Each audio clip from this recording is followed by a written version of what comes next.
Hi, day 6 here. I'm on to a second hand. So I've decided to um, use one of my favourite films now for today's film, partly because it's so different to anything that has gone in the previous few days. It's a black and white, it's a classic.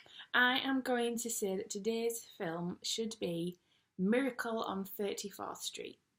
Now, you may have seen the remake with Richard Attenborough from like the 90s, and that's awful. Don't even touch that with a barge pole. It's horrendous as a remake. Um, Mara Wilson, who was obviously Mrs. Doubtfire and Matilda and all those things, it's not great for her. She's up against Natalie Wood playing the same role, and whilst I accept that Natalie Wood grew up to be a bit of a funny onion, and let's not even go into her. In Miracle on 34th Street, she's really, really good.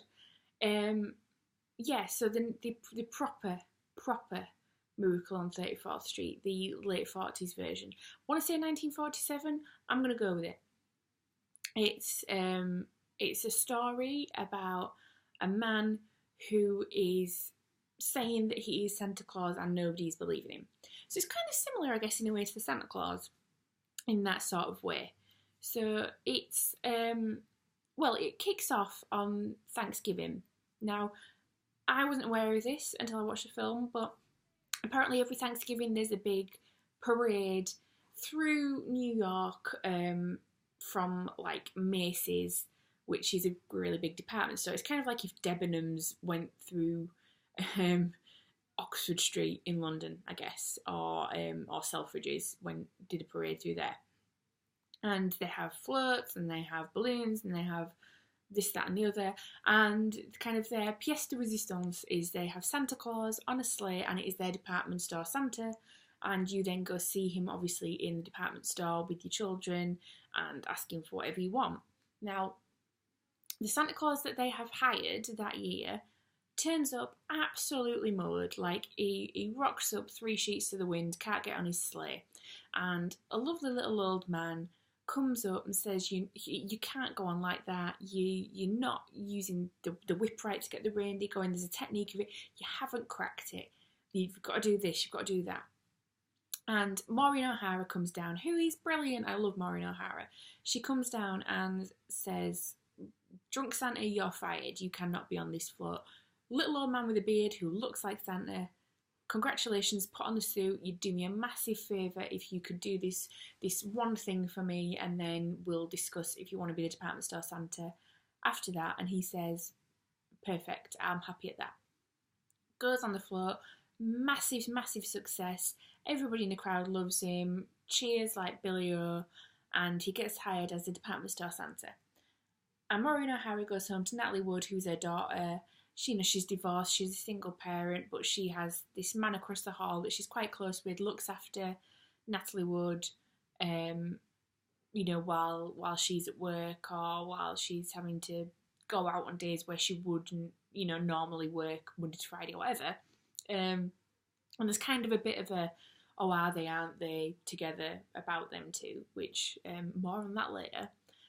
And yeah, so they get on really well, and he wants Susan, who is Natalie Wood's character, to carry on being a kid and believing in Santa. He wants her to have those childhood experiences, whereas Maureen O'Hara is a bit more like, she needs to be logical, life's full of disappointments, things don't work out the way you want to. I don't want her to believe in Santa and then be let down when she finds out that there isn't a Santa.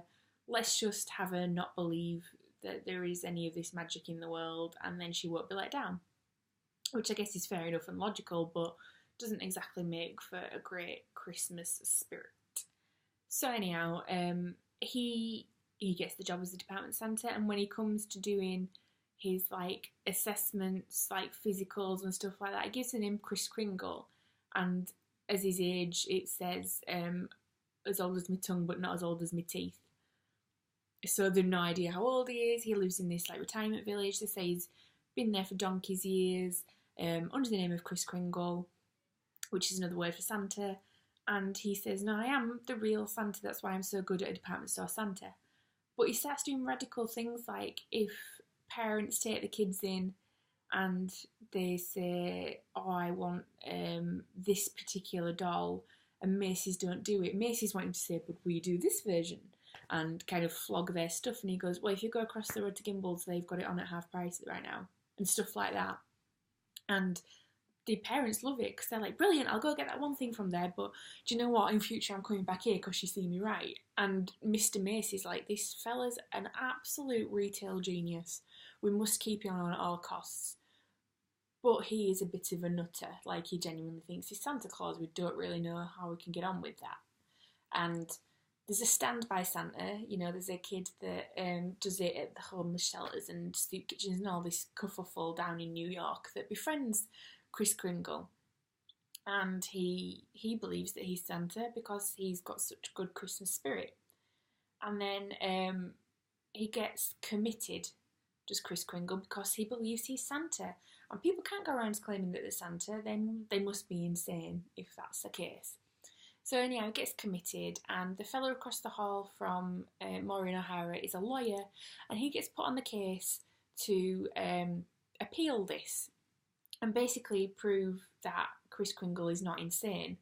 His biggest issue is to prove that he's not insane because he says that he's Kris Kringle and he's adamant that, and he has no other proof that he's anybody else, is in order to prove that he's not insane, he has to prove that he is Father Christmas, which is obviously very, very problematic. At one point, Susan says to Father Christmas that she doesn't really believe in Santa, but she'll give him her Christmas wish, and if he really is Santa, then this will come true, and it will prove to her once and for all that there is a Santa Claus. So she wishes for a proper family and a proper home and a proper mum and dad and all this. So she says, right, if you can deliver me that on Christmas morning, I will believe in you. Now, this lawyer's got a bit of a task on, because how do you prove that there is or isn't a Santa? The judge sitting it has got a task on because he wants to run for like the Supreme Court or whatever, which requires votes, and he can't go around saying, yes, this man is not Santa, because he doesn't want to upset his kids, he doesn't want to upset kind of retailers that very much rely on the belief of Santa. He knows that he's going to lose the commercial vote if he rules that there is no Santa and kids stop believing in it and stop going to go see Father Christmas in department stores.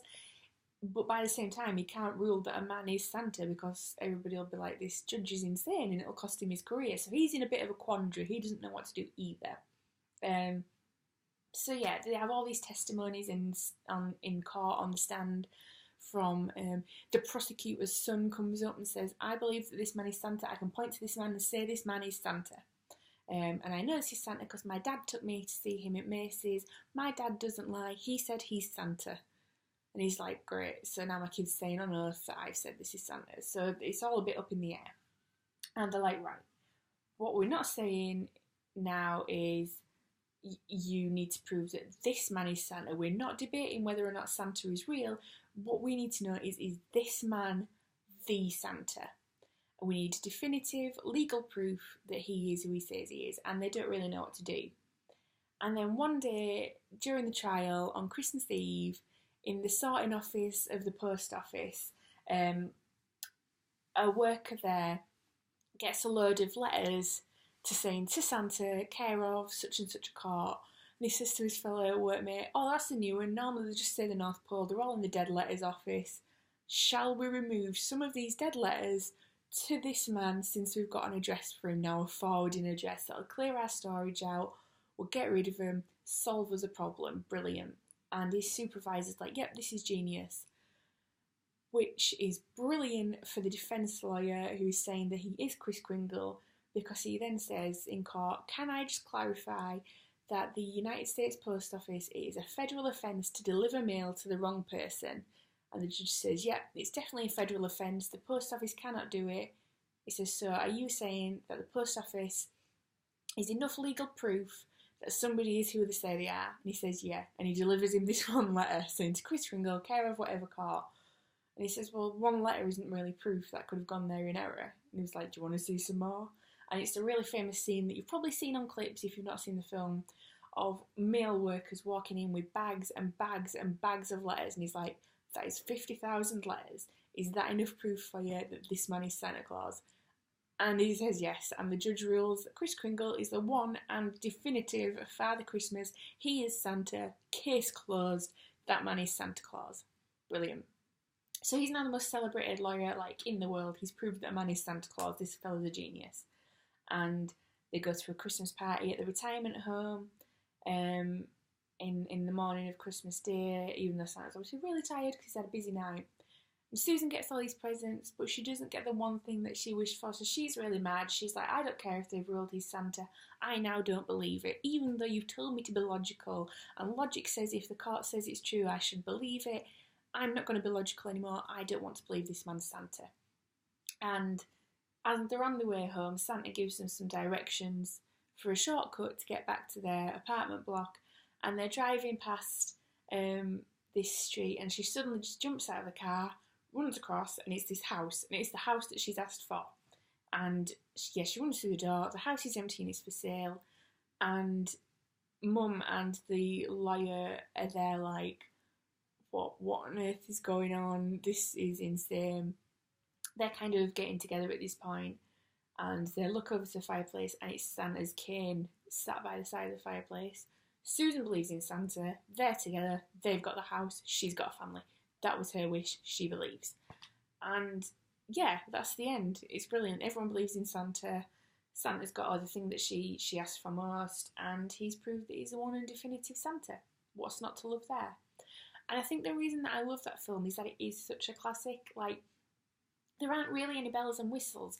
There aren't any effects. There aren't any jazzy things going on in there. It's just a mum and a daughter. She wants a family. She doesn't want her to be let down. They've proved that Father Christmas is Father Christmas. The lawyer's a bit of an idealist, which rattles Maureen O'Hara's cage at first because she's like, you've got to be more logical than this. But then actually him not being logical really works and gets the results. And she changes her mind slightly and he changes his mind slightly and they meet in the middle and then together. Yeah, it's brilliant.